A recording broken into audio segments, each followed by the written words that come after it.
Welcome, everyone. It's wonderful to see so many of our inaugural STARS Public Sector Hub member states and nonprofit partners with us here live in Opportunity at Work's office in Washington, D.C. And a big welcome to the hundreds of you joining virtually, watching us online. Um, we're pleased, too, to welcome many new potential partners here today, and we hope you'll soon all be part of the STARS Public Sector Hub. We have an exciting lineup that we believe will be worth your taking time out of busy days to join us. We really value your engagement. I'm Byron O'Geese, the CEO and co-founder of Opportunity at Work, and I'm honored to kick off our program and to put this launch in context. Opportunity at Work started with a simple premise. If you can do the job, you should be able to get the job, and that your valuable skills should count, no matter how you got them. While the premise is simple, it turns out that today's hiring processes are not in the private sector and not in the public sector. We've been at this work for a few years now, and I'm happy to report that recruiting, hiring, developing, and advancing employees based on what they can do, whether or not they've got a bachelor's degree, is an approach and a mindset that many leading companies are embracing and that state, local, and even federal government employers are adopting. As is often the case, states are leading the way. By executive orders, administrative actions, and even legislation, 21 states have decided to stop using bachelor's degrees to screen out job candidates before consideration of their skills, enabling state agencies to tap into the vast and dynamic talent pool of workers skilled through alternative routes to hire stars. This is excellent news and positive innovation without a partisan label. Today, you'll hear from public sector innovators doing and leading this work, graciously sharing their insights with peers and partners. Learning together and doing on purpose is why the STARS Public Sector Hub exists. Before I hand the floor over to them, I'll share 3 reasons why this work matters. First, let's start with the people. 70 million stars, American workers skilled through alternative routes, are half of our workforce. So any public sector employer or any private industry that doesn't have a STARS talent strategy doesn't really have a talent strategy. It has half a talent strategy. Work is solving problems, and stars are problem solvers, resourceful and diverse. Government has problems to solve. It needs stars. The STARS Public Sector Hub is named that way because we know that this vast, skilled, and often overlooked population of workers is currently under-leveraged in every state in the union. Second, let's talk about the need. First of all, the public sector already represents 15% of employment nationwide. Most of these 20 million public sector jobs are great jobs, vital ones, and it's incredibly important to know that there are over 9 million stars in these jobs today. So while the process we're talking about might be new, might be a change, the people we're talking about have been there all along, doing the work, getting it done for the citizens and the communities they serve in every state. So you'll get to know some stars better today, but there should be no need for proof that really tapping into stars talent pool is going to make the work better for states just as it does for private industry. So I guess the final thing I'd say is that we really do have to rise to this moment. While this isn't new, it turns out that over the last 3 decades, stars have been gradually, sometimes inadvertently, excluded from jobs they can do and jobs we need done. We've got to reverse that tide. It's the right thing to do, but it's also the smart thing to do.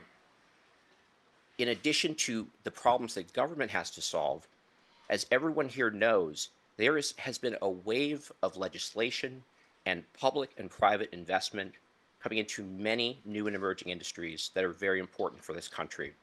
If you do the math, there's absolutely no way that semiconductors, healthcare, green energy, none of these fields can actually be staffed and the United States succeed and win without skills proximate stars playing an incredibly major role by the millions in these jobs. So the good news is that the public sector does its work in public. The public sector does its work in public. Why does that matter? It matters because the work of states, local governments, federal government will be public and can set an example. It can be a catalyst not only for state employment, but as an example to the private sector and through policies such as changes in procurement practices and the like. So it's going to be absolutely essential for our country as a whole to succeed, for our public sector to rise to this challenge. And I couldn't be happier that we have so many great partners and so many great leaders in the public sector joining us for this launch of Opportunity at Work's STARS Public Sector Hub. Thank you. And with that, I'll turn it over to Blair Corcoran de Castillo, Opportunity at Work's Vice President of STARS Policy. Blair?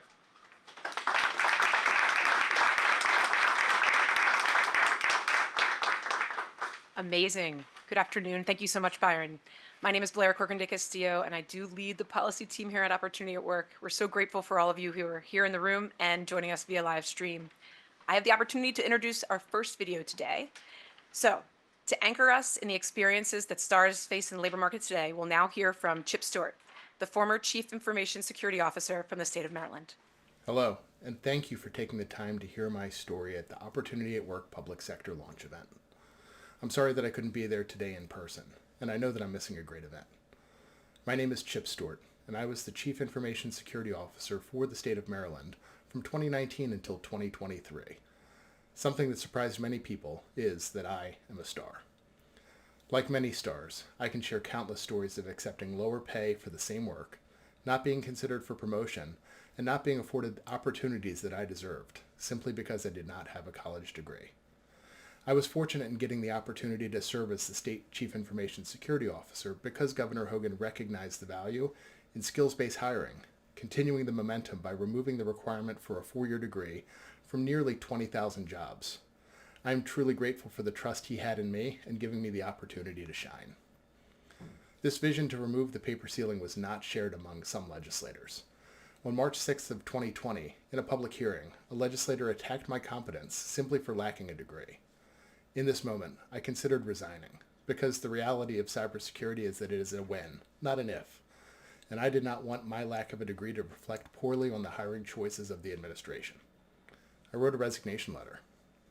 Fortunately, because of the strong leadership throughout the team, I felt the support and faith in my ability to succeed, and placed a resignation letter where it belonged, in the trash. This is what many stars face every day, throughout their careers, an uphill battle to prove their skills and competence, to hiring managers, supervisors, and most importantly, to themselves.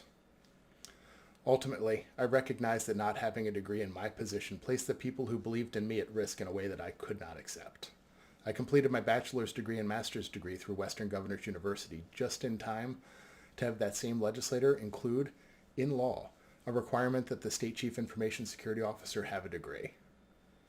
While we have made great progress in removing the paper ceiling, there is still so much work to be done. Executive orders and policy directives are the next phase in making skills-based hiring a reality across the country.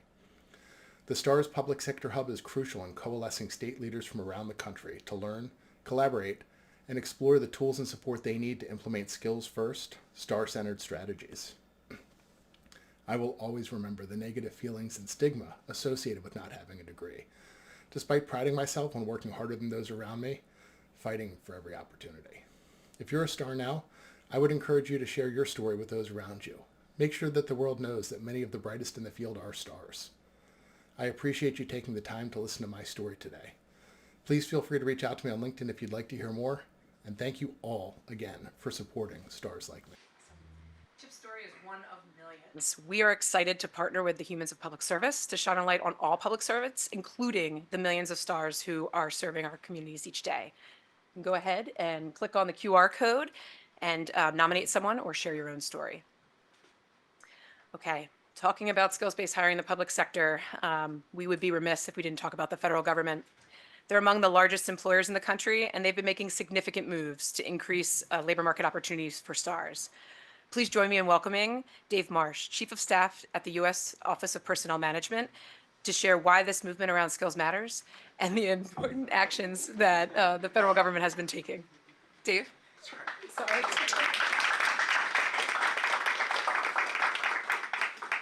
Sorry for that premature entrance.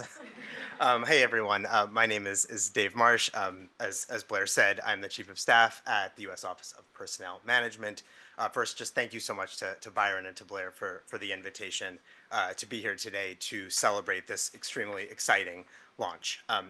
It's exciting because President Biden is committed to building an economy that allows all Americans to have access to good jobs, whether you went to college or not. And we believe that skills-based hiring is a central strategy in advancing that vision. That is why we have been so excited that the public sector and states across the country have been seizing this opportunity and making the commitments to remove degree requirements from jobs for state government. We're so excited to see that momentum, and I know many of the folks in the room today and watching online are responsible for that progress.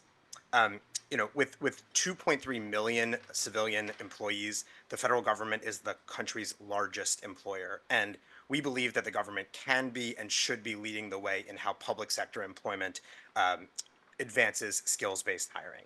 And I want to just start by saying why we at OPM feel that skills-based hiring is central to our mission. And I think there's sort of three main reasons as to why. First, OPM is responsible for upholding and preserving a nonpartisan and merit-based civil service, and skills-based hiring fulfills the longstanding commitment that the best candidate for the job should get the job. Second, federal service has long been a pathway to the middle class. It provides high-quality jobs in all 50 states in the country, and in many counties is one of the largest employers around. Skills-based hiring as a strategy unlocks opportunities for people without BAs, stars, who would otherwise be denied access to those federal jobs. And I would just note that 85% of federal employees do not work in the DC metro area. So we're really talking about opportunities in every community in the country. But perhaps most important about why we care is that we really care about the work that government does. Government touches every aspect of our daily life, from ensuring clean drinking water, to building infrastructure, to serving our veterans. That is why it is just so important to make sure that the agencies that we work with at OPM find the best candidate for the job, regardless of where those skills were built. So as Blair mentioned, the federal government has been on a journey to advance skills-based hiring for several years now. And I'm here to tell you this is hard and difficult work that will not happen overnight, because I'm sure I'm the first but not the last person today to tell you that removing degree requirements is a necessary step, but it is only the first step in that process. So at OPM, our vision is for a federal hiring process in which agencies can articulate the knowledge, the skills, and the abilities necessary to do a job, where job postings reflect those skill requirements, where importantly, applicants know that they will be assessed on whether or not they have those skills and feel empowered to apply for a job, whether or not they went to college. And finally, where agencies feel confident that applicants have the skills that they claim to have and that they can make hiring decisions that best serve the American people. I think at the end of the day, this is about making sure that the people in these jobs can do the right work for the American people, and that means skills-based hiring. So to make this vision a reality, we have three areas of focus that I want to talk with you about today. First is we are scaling the use of skills-based assessments for federal jobs. So OPM runs an online assessment system called USA Hire. It was launched in 2011, and at the time, those assessments were only used in 18 job announcements across federal government. Last year in 2023, that number had grown to 18,000 job announcements with 100 different skills-based assessments available. So that's where we are today, and we're continuing to build on that momentum. We are also expanding other forms of skills-based assessment. For example, we're working on a process that we colloquially call SMEQA, rolls off the tongue, and it's about bringing subject matter experts into the assessment process at the ground floor for highly technical jobs like digital, like data science, for example, so that they can make sure that the people who are evaluating the candidates actually have the skills necessary to determine whether candidates are qualified. So that's first. Second, we are mapping the skills needed to perform critical roles in government, starting with IT and cyber roles. So you may not know this, but today, for 70% of federal job series, there is no affirmative degree requirement at all, which I will say puts the federal government ahead of some other public sector employers. It's friendly competition there. But to be honest, to avoid degrees becoming an unintended proxy, we then need to take the next step.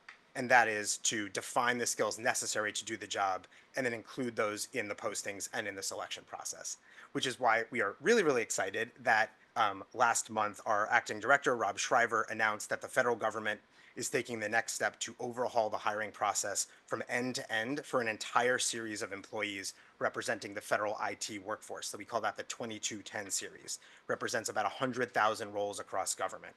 We are realigning the classifications and the qualification standards for this series to become fully skills-based. And so what is a 2210? It's product managers, it's software engineers, it's AI specialists. These are good jobs that the government desperately needs. And we chose this area to start for a reason. One is to benefit from it so that the government can adapt to the rapidly evolving needs in technology and AI, but also to show that skills-based hiring works. Because if we can get it right for this set of jobs, we can get it right for others too. And so we really want to build that momentum. It also will help us compete with the private sector, who we know may pay a little bit more, but we win on mission, and we really want to make sure that we're bringing people in to these critical roles. The last thing I just want to highlight before I wrap up is that we are also working really hard to expand opportunities for people to join federal service early in their careers, even when they did not complete a 4-year BA program. So we've done a couple of things to advance that. Recently, we have made changes to our signature early career talent program called Pathways.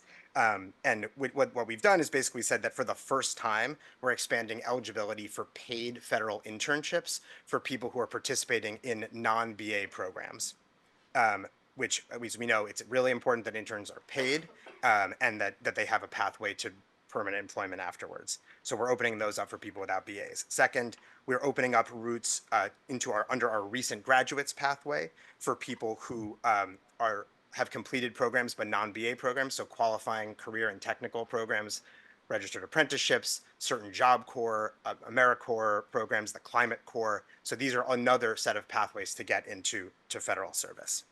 The last thing I will mention is that the president recently signed an executive order to scale the use of registered apprenticeships in federal government. We're at the beginning of that journey, but we see it as an exciting opportunity to bring in a skills-based approach into federal agencies in critical occupations, which helps people join government and have a long-term career pathway where they can contribute and can succeed. So as you can tell, we have a lot underway. We're super excited about it. We look forward to sharing our progress along the way. As I said, this is a journey, and we want to make sure that you're all able to learn from it. And we're really excited to learn from you as you continue in your journeys as well. I think the public sector, it is different from the private sector, no matter how much some folks think otherwise. And I think it's important that we can share stories and learn the best practices that are needed to keep this movement going together. So with that, I just want to thank you again for the chance to share a little bit about what OPM and the federal government are doing. And I'll turn it back over to Blair.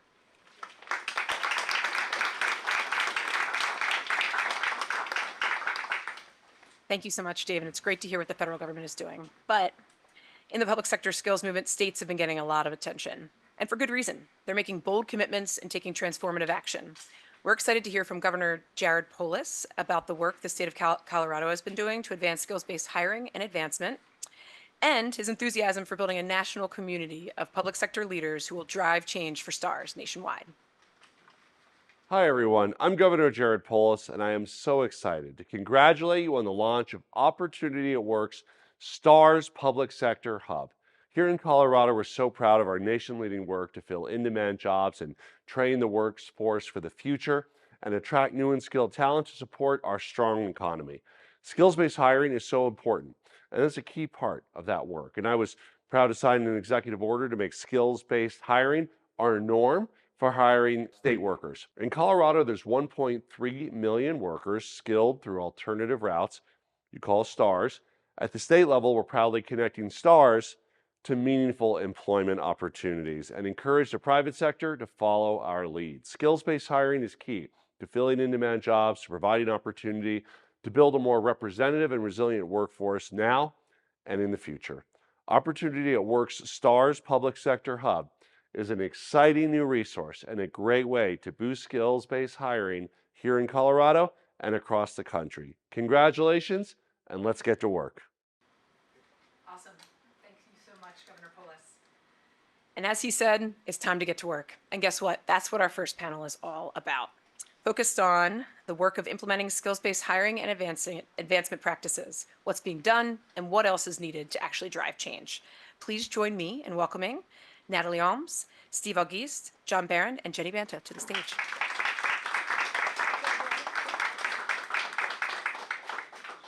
Hello, everyone. My name is Natalie. I'm a reporter at NextGov, which is a trade publication that focuses on the federal IT world, and I'm super excited to be here with my lovely panelists. Nice to meet all of you. Great. Let's just get started. I am hoping one of you would start us off by talking about some of the specific challenges to implementing skills-based hiring. All right. Hello, everybody. My name is Jenny Banta, and I work for the state of Colorado in skills-based hiring and work-based learning. And one of the first challenges that we noticed was there was a large gap already in our hiring managers' practices in selection. So we were asking them to do something new, and something that we hadn't been already training them in is how to hire someone for their skills and the things that they bring to that position. So we made some targeted trainings to support that transition, but it's still a work in progress. And I think a lot of our hiring managers are experiencing that they don't know what words to use instead of a degree. So a degree is almost more simple, right? You can say a degree in communications, and I don't have to list what skills are required. And so giving them that language to transition over into picking out those skills has been a big lift for us at Colorado. John or Steve, yeah. I want to add to that, being able to identify relevant skills is very important, because there are a lot of people out there coming from everywhere. They develop skills through life experience. They develop skills by work experience, skills that are not taught in school, in college, So it is very important to be able to identify those skills and have those people on board, give them the chance to develop those skills even more, and to be very productive, to make the company very productive. The quick ad for me would just be, well, first of all, sorry, Papia, Blair, Byron, everyone, thank you for putting this together. Phenomenal to be here with you, flying out from Utah to support this and showing and leaning in to what great opportunity this is. I think for me, the answer to that question would just be convincing the decision makers that are currently in position that there's a new way of doing this. I have a degree. I like to tease, I'm still in student loan debt, right? Right. But the fact that there's another outcome, when really it's easy to say, well, this is the way I did it, so this is the way that you should do it. And that seems to be a challenge, particularly at the cabinet level that I sit in with those leaders who came up through that space. And it may be generational, but there's definitely a new way of doing it, and we've got to continue to break through that. Steve, I'd love to hear a little bit about your experiences as a star and what your career trajectory has looked like. I am Steve Auguste. I am a star. I am a superstar. I say it like this because my journey as a star began in 2010, back in Haiti, when the big earthquake happened. A lot of you may have heard about that. A devastating earthquake that killed about 300 people. I was there, and thank God I was safe. During that time, a lot of people come from all over the US, friends everywhere, they came to help Haiti. And it was hard to find jobs. And they were looking for a particular set of skills to hire people so they can help the people in need. I was looking for a job to help my family. And what are the skills that I had? I know English. And they were looking for people who know English to interpret for the people that they are serving. So I feel like a blessing for people, for employers in the private sector, public sector, to be able to identify the skills from those people.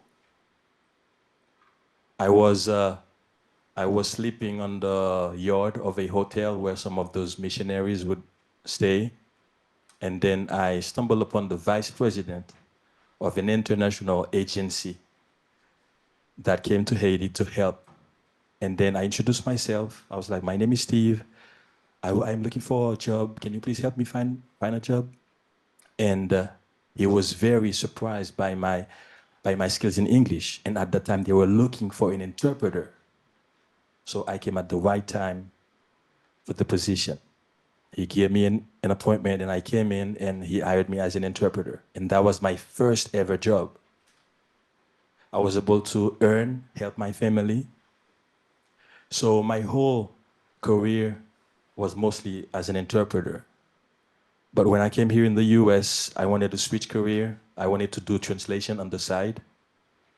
Then I was looking for IT support program. I was interested in IT, but I was like, do I need to go back for a whole 4 year to get a degree to get a job in IT? And I was searching for IT support near me. Then I found out about Perscolas. I want to give big shout out to Perscolas.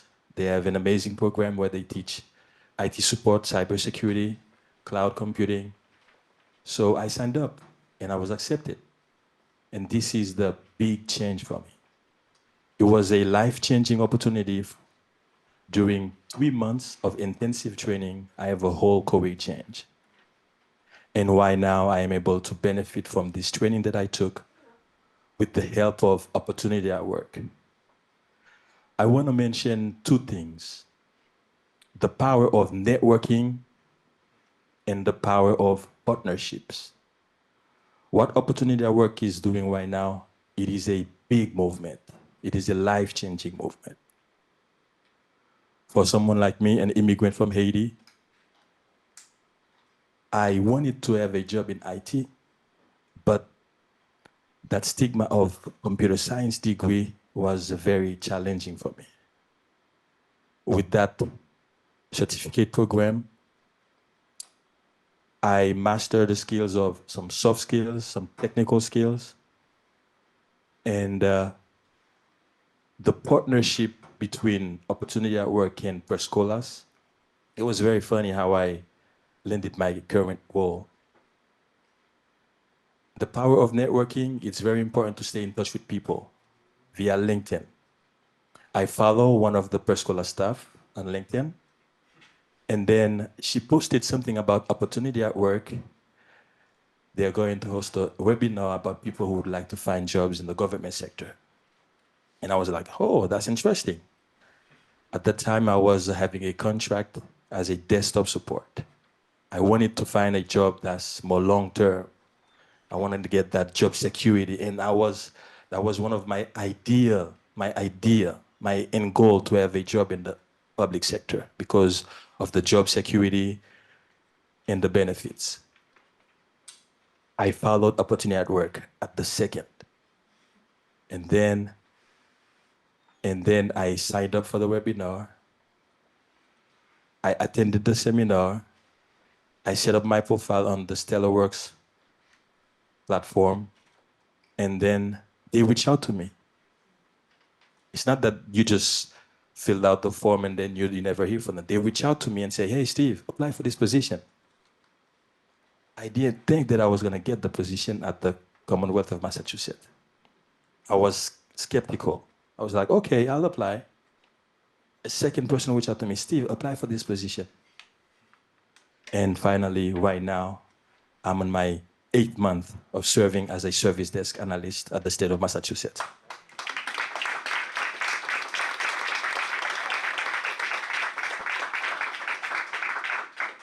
Thank you for sharing that story with us. John, I saw you smiling. I wonder if you have any takeaways from that story. Yeah,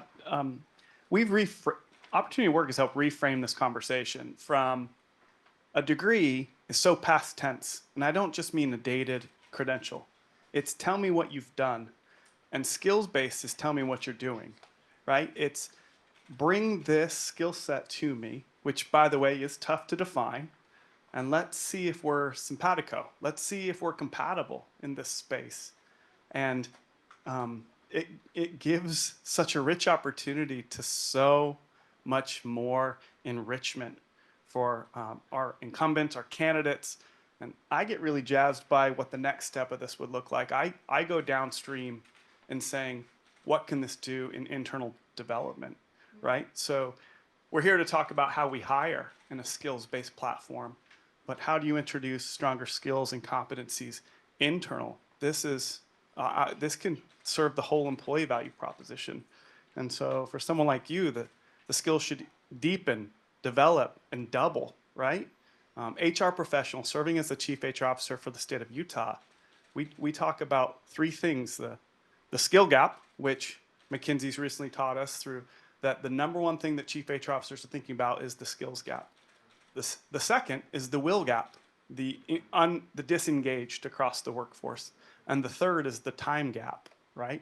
So inefficient work process and policy and how we go about throwing that away. But starting with skills and bringing this type of talent in and saying help improve the will gap and the time gap is going to double our efforts and increase the value and the value for an employee. And it's just so very motivating. And of course, we should all just stop talking. I should stop talking. And we should just continue to hear from you. So thanks for sharing that. I'm curious if any of you, all of you, could talk to us about some impactful solution. Our friend at OPM earlier sort of said that, this isn't something you just snap your fingers and it happens. So we've talked some about challenges. What about solutions or recommendations to hiring managers, that type of stuff? All right, I guess I'm taking this one.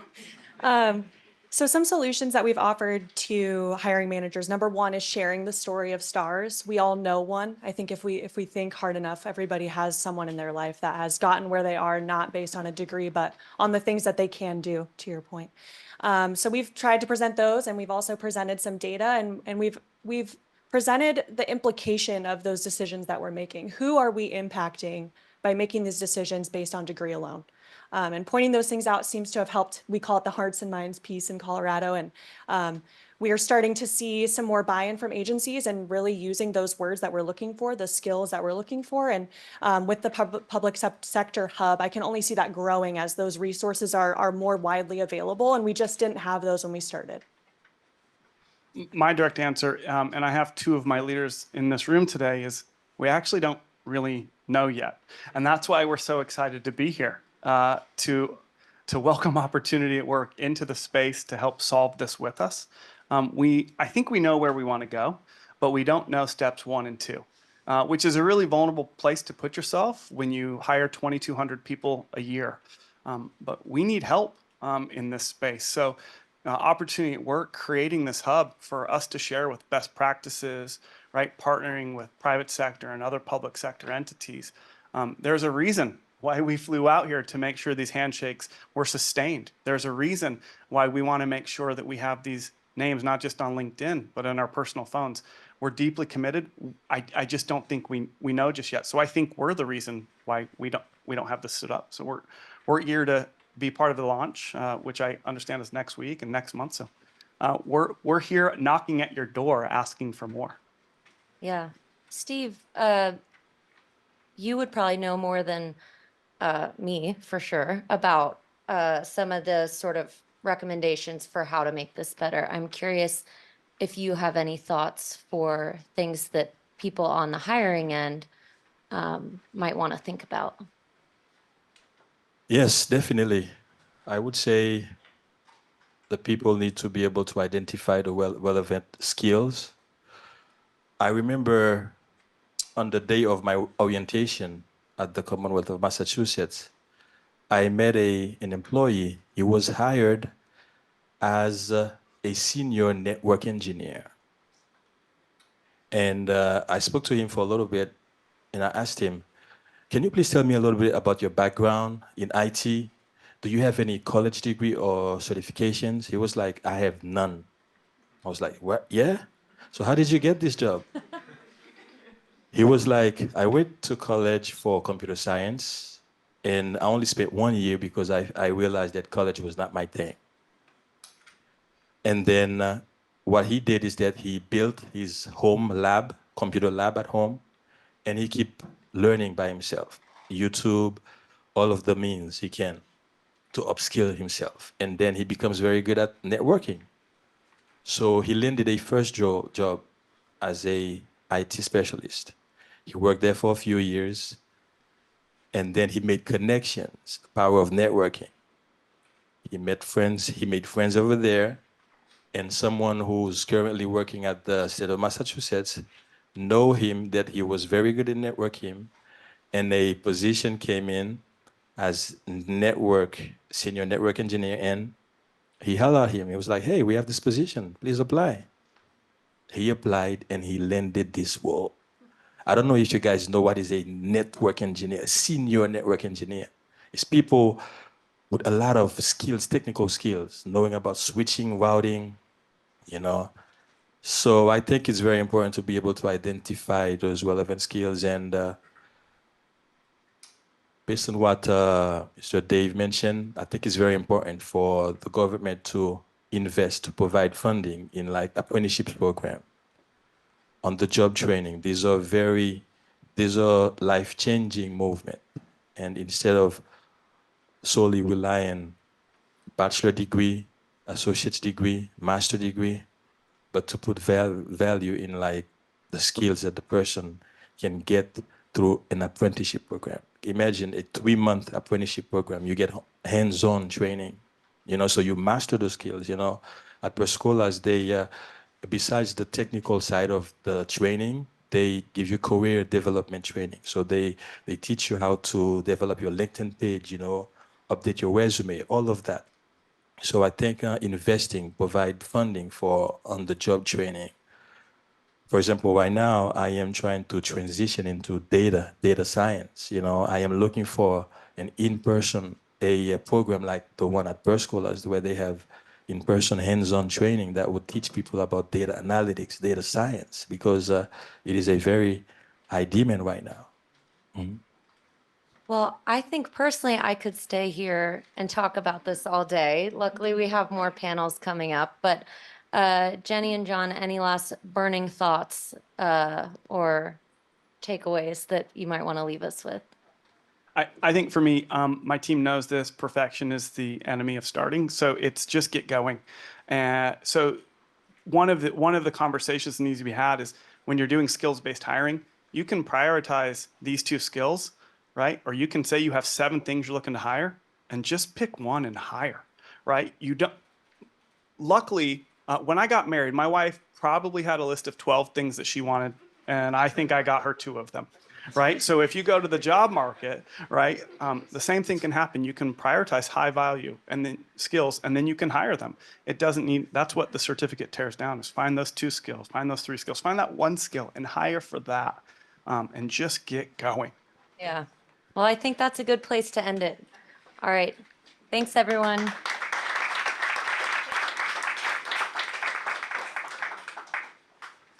Thank you so much to our last panel for helping us see what a system based on skills means to people. To STARS, thank you so much, Steve, for sharing your story. To administration leadership for the vulnerability, saying, hey, we don't know exactly what's next, but we're willing to try. And to folks who are leading these efforts within states, thank you, Jenny, to share how you were getting started. We are excited to continue this conversation and build it, so I'd love to welcome our next panel. Turn it on. Oh, it's not on? I don't know that any of you heard that, but we're very excited right now to introduce our next panel. I'd like to welcome to join me up here on the stage, Alice Pritchard and Sharonda Baltimore.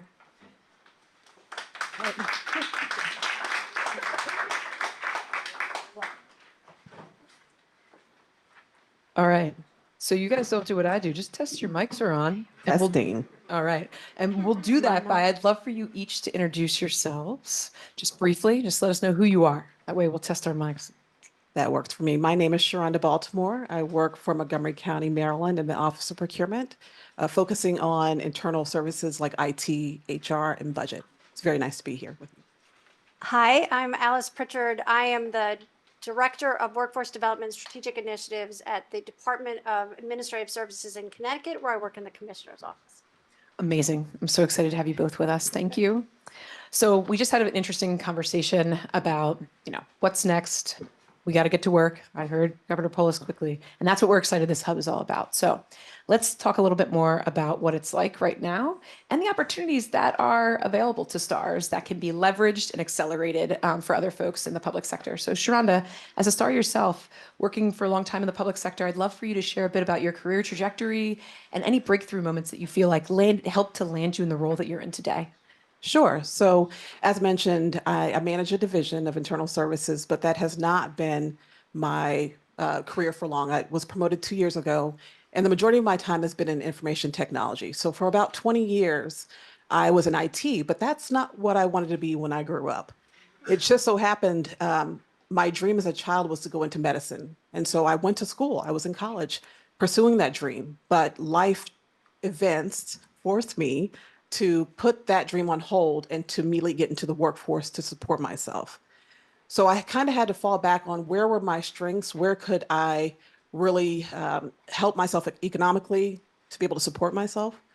And the one thing I kept coming back to was computers. I was lucky enough growing up in the 80s to have a computer in my home, and I was very comfortable working around them. But what I found when I was looking for a job is that in the late 90s, early 2000s, without a degree, you were not getting into the IT field.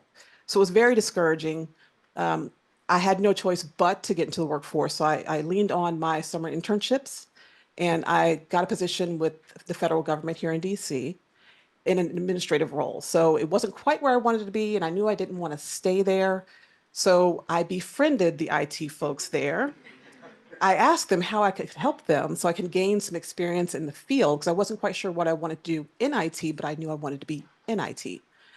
So establishing those networks and connections really was beneficial, because one of my colleagues left and went to private industry, and he took me with him. And I was so excited because now I got my foot in the door for a true IT job. I was there for about 4 years, and my life changed. I expanded my family.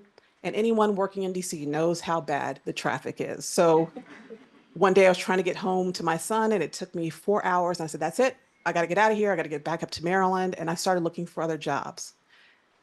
Now, me being in IT for 4 years, I'm thinking I'm an expert, and I'm going to find a job where I can be an expert. And I was quickly reassured that that was not happening. So I applied for jobs, was not getting anything. No one wanted to hire me. Although I had 4 years, I did not have a degree. And it was really frustrating. And at times I wanted to give up. But I decided to go back into government and looked at local government in Maryland, applied for a job in the county. And this is one of the keys that helped me to be where I am, is opportunity, because the county had an education requirement, but they also had experience in lieu of. So if you had some education and experience, you got your foot in the door. And that's where the opportunity landed me for folks like me without a degree, and was beneficial. So I got there. It was entry level. I had to kind of take a step back, and that was okay. But throughout my time there, I realized that I didn't want to just stop where it was. It was basically data entry, and I just was not satisfied with that. So I was lucky enough to have management that invested in me. And that's another key, investing in your people. And I went to him. He had just assumed the role of director, had known him for 5 minutes, and he asked me, "What are your goals, Sharonda?" And I said, "Well, I know I'm doing data entry, and I know I have no experience in this, but I really want to develop applications that will help improve the procurement process." And surprisingly, he didn't laugh in my face, because I would have laughed in my face. Instead, what he did, he invested not only resources, money, but time. He allowed me to set aside personal time so I could advance in my career and growth. He offered training. provided platforms for me to develop, and gave me all the time I needed to find something to develop an application. And a few weeks later, I developed my first app, and it improved one particular process by 95%. And it was just, I was so excited. I was so excited. And I caught that bug. That led me throughout the few years after that to developing 80 applications. And I was being recognized. Some of my applications won awards, nationally recognized awards, and I was so excited. And I was completely content with being the person that made everybody else look good. I was a behind the scenes person, behind the curtain, did not want to do anything other than that. And for years, I kind of advanced into senior IT3 and senior IT. And then we had another management shift. And I was still even more lucky enough to have a manager that saw the potential in me. And he realized that although I have a high value in that office for developing applications, he thought that I could do more. And he gently nudged me in places that I was very uncomfortable, like speaking in front of people, managing and leading. And he invested more, investment, keyword here, investment, into training more in the leadership skills and management skills. And that's what landed me here today. He wanted me to be seen. And I started to be more visual. I started getting the eye of folks in other departments and in our executive's office, landed me in roles where I'm co-chairing our Women in Government event and helping women find their potential. And it's all for opportunities or programs like this that provide opportunities for people like me. So I'm deeply, deeply encouraged to see things like this. I just wish it was here 20 years ago when I was first starting. So Thank you so much for sharing all of that. I think it's exciting to hear how much training and investment, your managers gave you over the course of your life. I think many people forget that employers are, some of the biggest training providers, talent developers in our country. And I think the public sector, in my experience at the federal level, invests in its people. And so I love the keys. You gave us like 3 or 4 keys, if you guys were listening, that could help other stars that you already have in your workforce to advance. So Alice, you heard the last panel, you heard Sharonda's experiences. I'm interested in how you're thinking about Connecticut, where you all are on your journey, and what you hope to see and need to advance you along. Thank you, and thank you very much for having me here. I have a piece of paper and it's illegible at this point after writing everything down from the last panel. But I want to say a couple things about Connecticut. So Connecticut actually dropped the degree in the 80s, and says that often, and they should. And actually, you reminded me that we often see the alternative is the non-degree experience. And in Connecticut, actually, many jobs, it's the opposite. So that is a good sign that you can use your degree to show you have experience, not the other way around. But I do feel like this is an opportunity for 2.0 or something like that for Connecticut. And there are lots of reasons that we need to do this. I think very importantly, to the point that was just being made, we need to look at this as talent management, not just as skills-based hiring. Because we do have a lot of stars in our workplace now. And state government, much like nonprofit government, when times get tough, professional development is one of the things that gets constricted. And so I think as we're building this, we really have to think about what we need to do to support people along their journey and not let them get stuck at the first spot, which may be well below their skills, but got them in the door. So a couple of things, and I was very inspired by Stephen and Sharonda, but I really would love to get to scale. I'd like to lose track of the names because I think that it's a system and not just I was in the right place sleeping on a lawn or I had the right manager, but that everybody has this opportunity. And so I'm a little daunted by that because I think that requires really big structure and really big commitment. But I think this is an opportunity to do it at scale, and I would really like to see Connecticut think about some of that. We do need stars in Connecticut. Connecticut is not a place that people are moving to. So we really have no choice but to stop and look at those who are living in our borders and give them the supports that they need. And I'm really excited about this work because I'm really pleased that we don't have to do it alone. So the fact that the federal government is doing it, the fact that other states like Colorado and Utah and Maryland or others are doing it already means that we don't have to, blaze this trail by ourselves. And so it is one of the things I think about the hub that is so exciting for me. there's going to be good data. There's going to be this community of practice, which I'm very excited to be about in National Governor's community practice. But one of the things that sticks out to me that you promise, and I'll be looking for, is really the effective messaging. Because I'm worried that one misstep sets this back. And so, I've talked about this before. People thinking that we're saying that degrees don't matter, or degrees are not valuable, or we don't like people who have degrees all of a sudden. That's not what it is, but that will set people off. That will turn people away from this movement. And so I'm really excited about the narrative design that's promised as part of the hub, so that we can get it close to right or good enough that people will let us keep moving forward. But I really like the idea of doing this at scale instead of by pilot. Connecticut is the capital of pilot projects. We do so many of them, and they're so good, and they never get scaled. And so I'm really hoping that this is a little bit different for us. Yeah, absolutely. I'll try to stop. No, appreciate that. I think what's exciting is all of what you said. I think there is a real opportunity right now, and there's a lot of us who are going to work together. I think the biggest thing, though, is that we won't be able to meet our country's needs, state, federal, or anything, if we don't have degreed candidates and non-degreed. And so I think that we're absolutely with you. We're a college and we see the opportunity for both. So with the last few moments that we do have together, I'm going to do a little bit of a lightning round.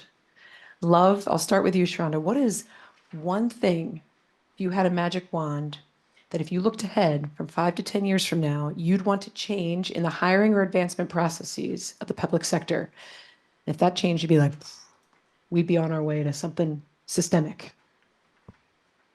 It's kind of something that's been expressed throughout the whole event, the skills assessed or the credentials-based hiring practices, just making that more key. When you shift that focus from hiring based on degrees to more of an abilities-based or credentials that are required for the job, it does open doors for people like me.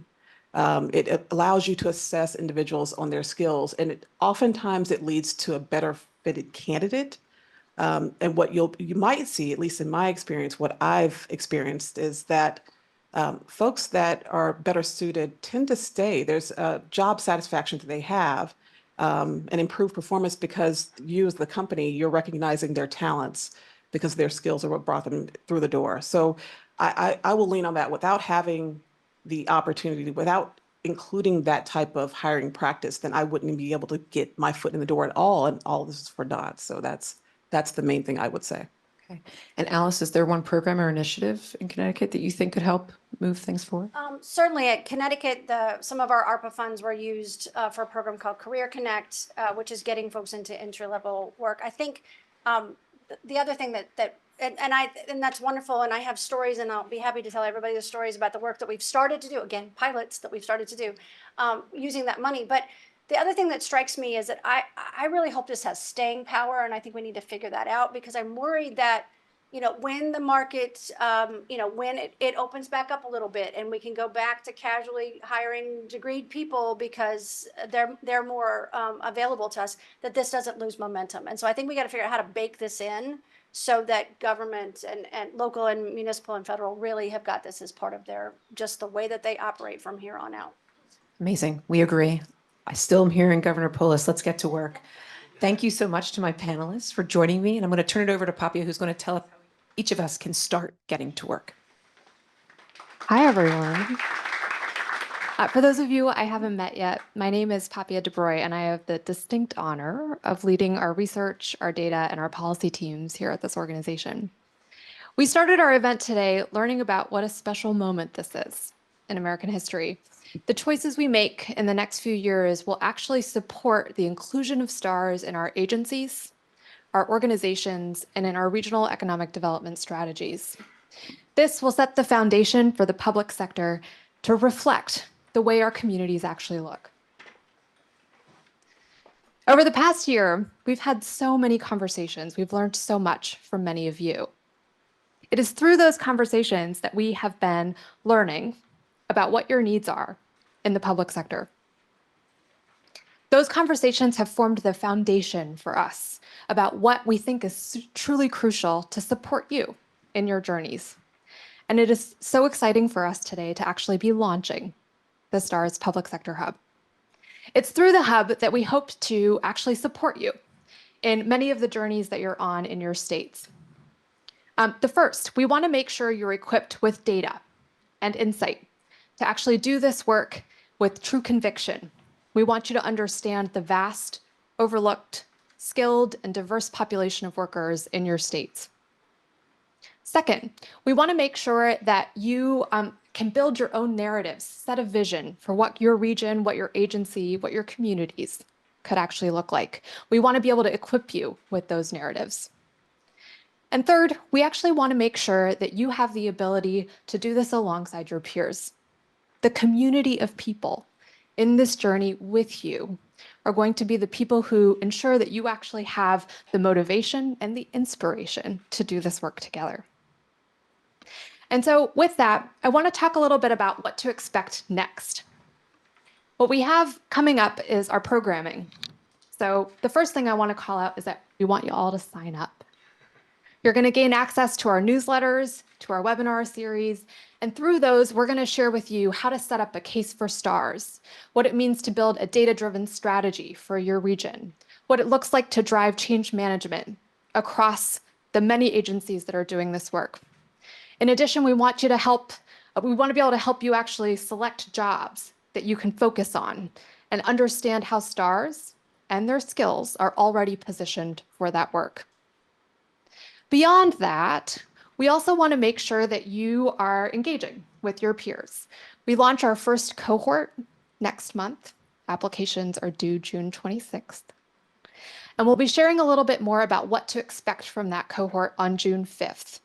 At 1 o'clock, we'll be joined by Deputy Secretary of Workforce Development in the state of California, and we'll share a little bit about the journey we'll be on together, and we'll hear a little bit from him about what he's excited about in this cohort. The last thing I want to ask you to do today is to find a star.